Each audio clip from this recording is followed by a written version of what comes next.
Hey everybody, Christy Birchville here. We are on day 6 of our Avoiding the Roller Coaster series, and we're looking through the book of Judges, a book that I feel like is known for its roller coaster ride through the Christian life, right?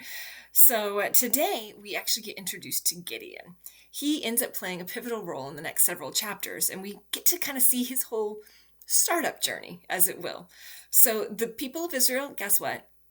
They've done bad stuff again, and they're being tormented by their, oppressed by people that are coming in, and they are crying out to the Lord now because it's gotten so bad.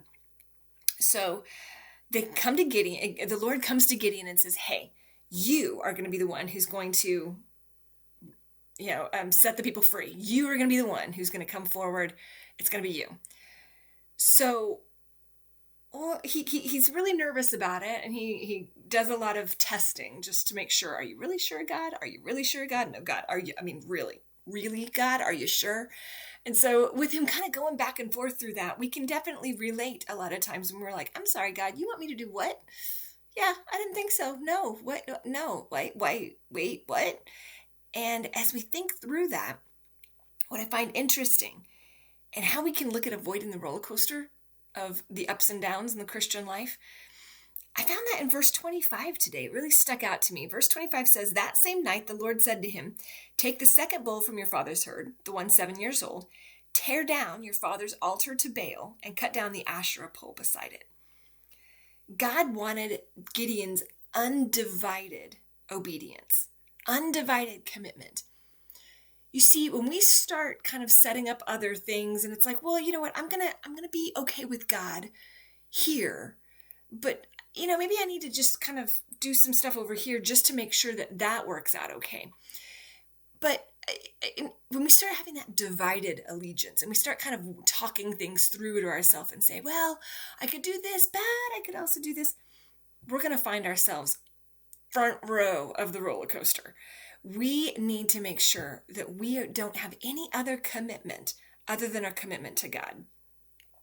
He has to be the only thing that receives honor and glory in our life, the only thing that we seek to set apart and set above. If, like Gideon's family, you have separate altars, you got your Baal altar, your Asherah pole, they're not following God exclusively. They're following God and other things.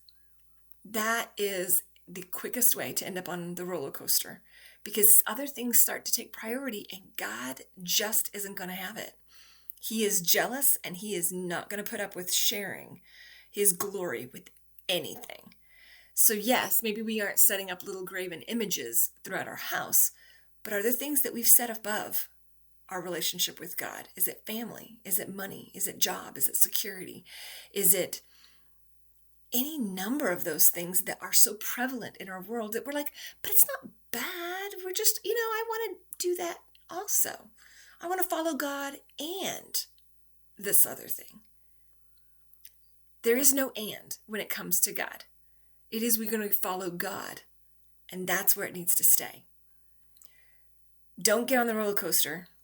Don't add anything else to what we're following.